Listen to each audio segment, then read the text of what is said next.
हमारी बाइबल है। We and the nationhood को आपने बाइबल का दर्जा दिया था, आप इसे बदल चुके हो तो इसको जला दो। आप इसकी कोई जरूरत नहीं है, इस विचारों की कोई जरूरत नहीं है, आप इसको जला दो। जब तक ये जलाते नहीं तब तक मेरे ख्याल से ये बदल चुके हैं, इस पर विश्वास रखना कोई बड़ी बात है ऐसा मैं मान के नहीं चलता। ये मुंह पर कुछ कहेंगे लेकिन अलग से कुछ और कहते हैं। ये एक लड़ाई है ऐसा मैं मान के चलता हूं। आज भी जिस तरह से राजनीतिक पार्टियों के नेताओं को एक तरफ से मैं कहूंगा कैदी बना चुके, दिखाने के लिए तो खुलेआम छोड़ दिया है, लेकिन अपने इशारों पे हर बार वो नचाते हो।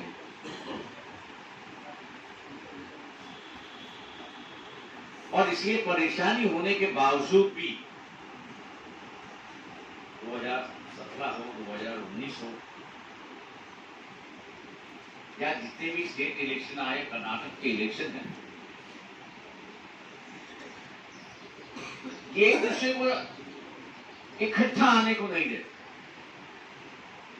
मैंने कई बार कर्नाटक के जो इलेक्शन अप्रैल में होने वाले हैं उस पर देवगौड़ा जी से बात की कि आप सोनिया गांधी से बात कर लीजिए, समझौता कर लीजिए,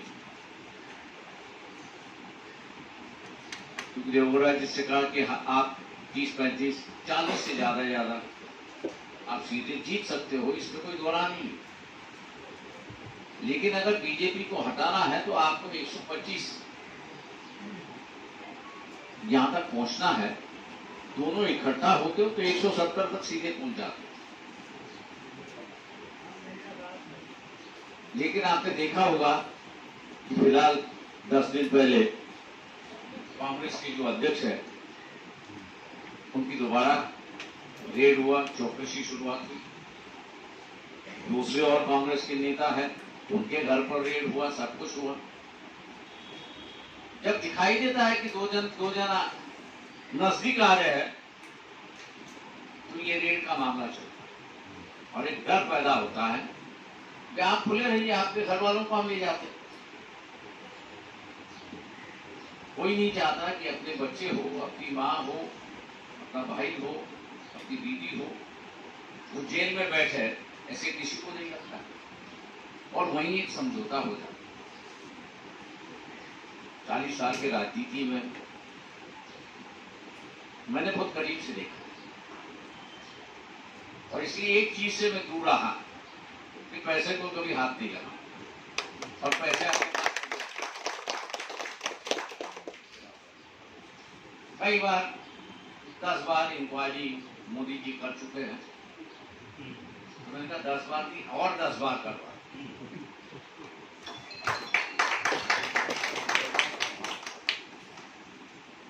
सत्ता में रहने के बाद भी हम लोगों ने कहा कि ये इसको छूना।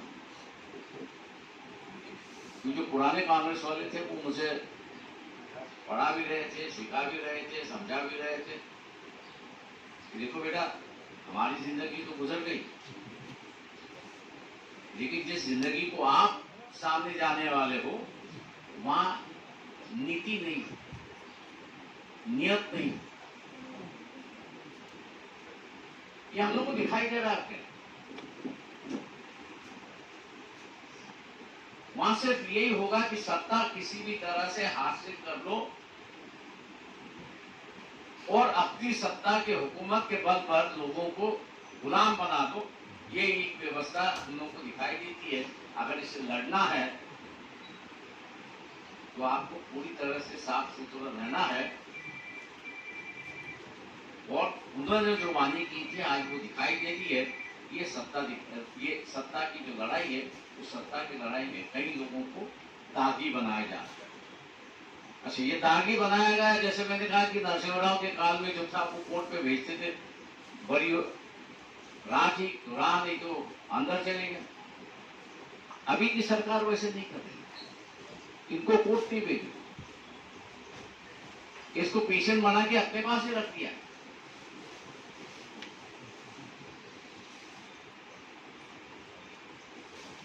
पेशेंट बना के अपने पास ही रख दिया और कहा है जब तक सुनते रहोगे तब तक जिंदा रहोगे, जब तक सुनते रहोगे तब तक जिंदा रहोगे। जिस दिन सुनोगे नहीं तो तिहाड़ जेल का दरवाजा मोखला है।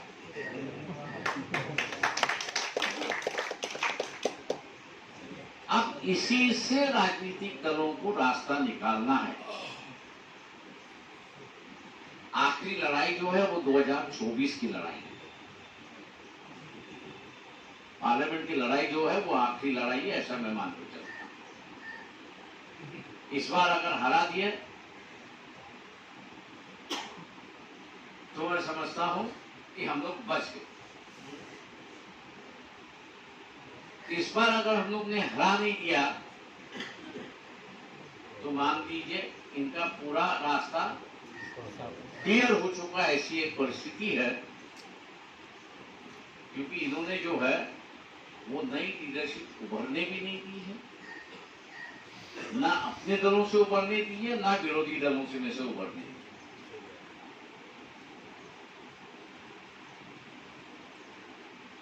लड़ने का जरिया होता है कि कहीं ना कहीं तो भी शक्ल दिखाई नहीं होती, ये लड़ेगा, वो लड़ेगा, वो लड़ेगा, ऐसा दिखाई दे। अब मेरे ख्याल से वो उन्होंने खत्म करने की प्रोसेस जो है उसको शुरुआत कर दी है और हम लोग से इसे आगाह होना जरूरी है। हर राजनीतिक दल जो है वो अपनी अपनी स्ट्रैटेजी बनाए लड़ने के लिए और 2024 के बचने के लिए।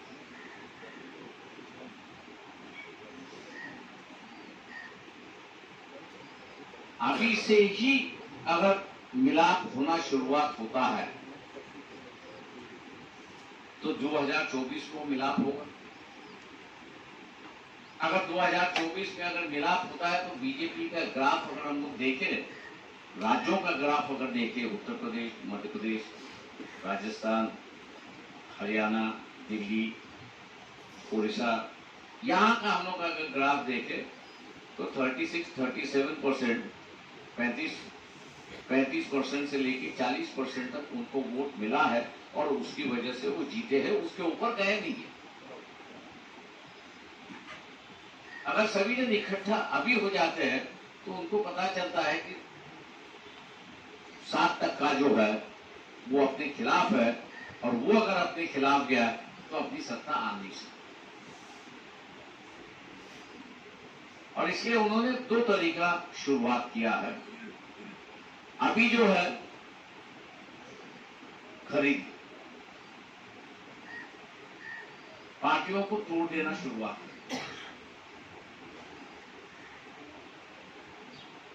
वापस एक डर बैठाने का उनका एक तरीका शुरुआत हो चुका है कि पार्टियां तोड़ दो, उनके कार्यकर्ता है, चुने हुए नुमाइंदे हैं, उनको खरीद लो और जैसे ही इकट्ठा आना दिखेंगे वैसे मेरे ख्याल से आधी लीडरशिप जो है 2024 के पहले कुछ जेल में डालेंगे, ऐसी एक परिस्थिति।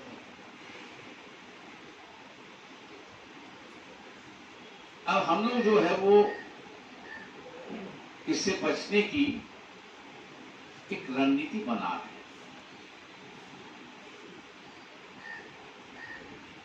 हैं। अब ये रणनीति मैं बंबई कारपोरेशन के इलाके से अगर बात कर लूं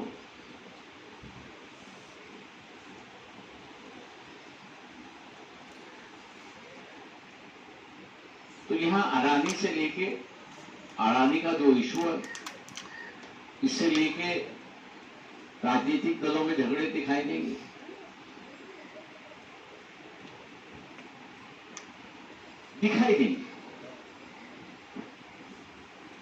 क्योंकि अपने आप को बचना है। मैं नाम नहीं लेके कह रहा हूं कि किन किन लोगों का ये होगा, लेकिन बचना है। इसलिए अडानी को लेकर राजनीतिक दलों में बदलाव होगा, एक दूसरे के खिलाफ दिखाई देंगे। क्योंकि जैसे उनकी राजनीति है वैसे आपको भी राजनीति करनी है। कारपोरेशन के इलेक्शन होने के बाद सीधे सीधे पार्लियामेंट्री चुनाव है। कारपोरेशन के इलेक्शन में ही अगर सब जन इकट्ठा हो जाते हैं तो एक मैसेज आता है कि भैया ये 2014 के इलेक्शन में भी इकट्ठा हो जाएंगे।